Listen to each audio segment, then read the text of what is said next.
Hello, welcome to an episode of Fan Formula just after the, well, a couple of days after the Hungarian Grand Prix. I do apologise, that's various sounds. We've got a new computer which is a bit loud at the moment. I can't quite work out where the fan controllers are in the BIOS because it boots up that quick.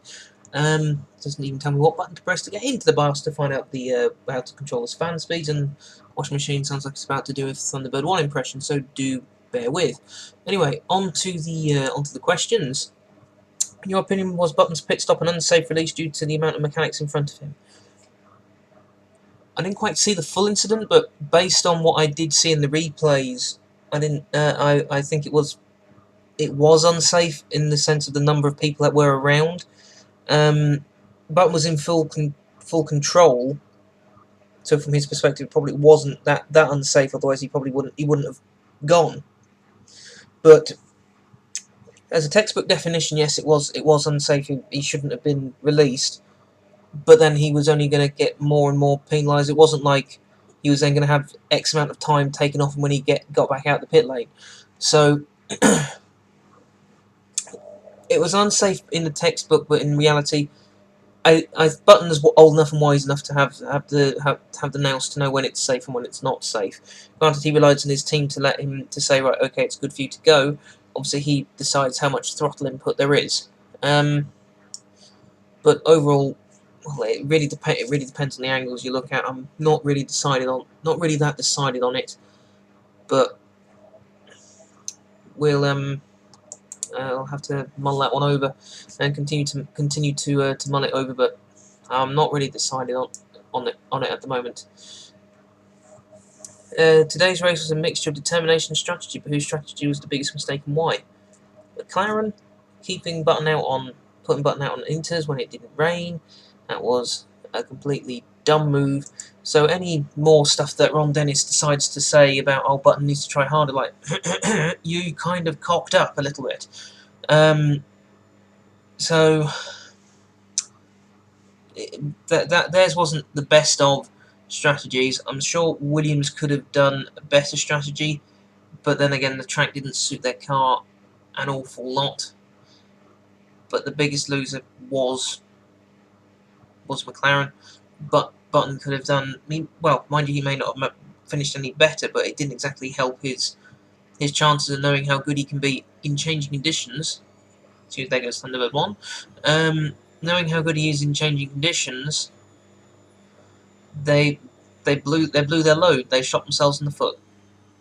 It's not a lot more we can really say on this one. Question 3. Rosberg Hamilton team order debate. Was Hamilton fair when Mercedes right to ask? It's a difficult one, really. I'm not a Hamilton fan, as probably every single episode of Fan Formula that I've partaken in this year does reiterate, and likewise about 3 episodes of Velocity Kinetics that I've done so far as well. So more recent episodes sort of clarify as well. I'm not a Hamilton fan, but it was right to stick it to them because I could understand the team audit if Rosberg was really close, but Rosberg wasn't exactly close enough to try and overtake. Whilst he potentially cost Rosberg a podium, he may have cost the team second and third. That said, the team have got a big enough cushion in the constructors' points, so it shouldn't have been too much of a concern. I'm not the biggest fan of team orders. That said, I'm sure if Williams started using them to their benefit, I probably would change my tune very quickly. Or if McLaren employed team orders to make Jenson Button, well, put him at the sharp end of the grid more often, then yes, I'd probably change my tune. In this situation, well, we're talking hypotheticals because we don't know what Hamilton did to Rosberg, in the sense that we don't know where Rosberg could have finished.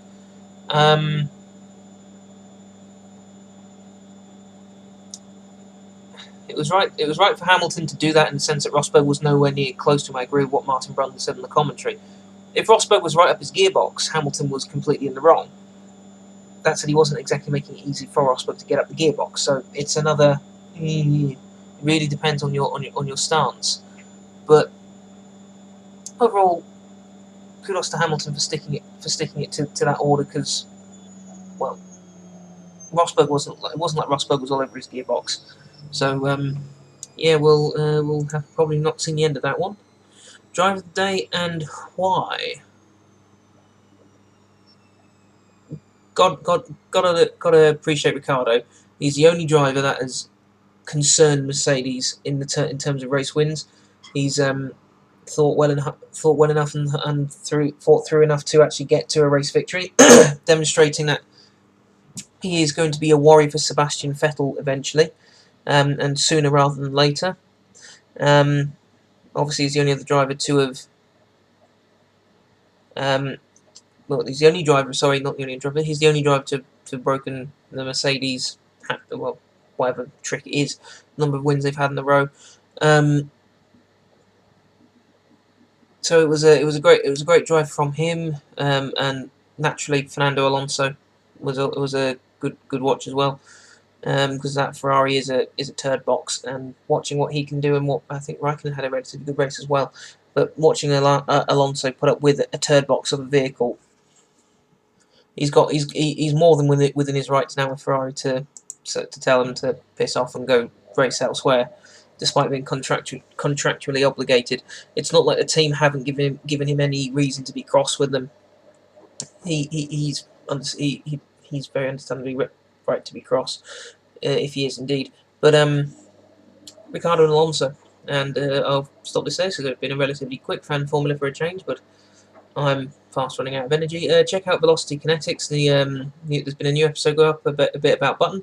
That makes up for how short this one is, because the Velocity Kinetics video, it's about 18.5 minutes. So if you want to hear some thoughts on what Button should be doing next season, then head over and just view that playlist. And yeah, we'll see whenever the next Fan Formula return is about, whether it's during the break or at Belgium. But see you when we see it.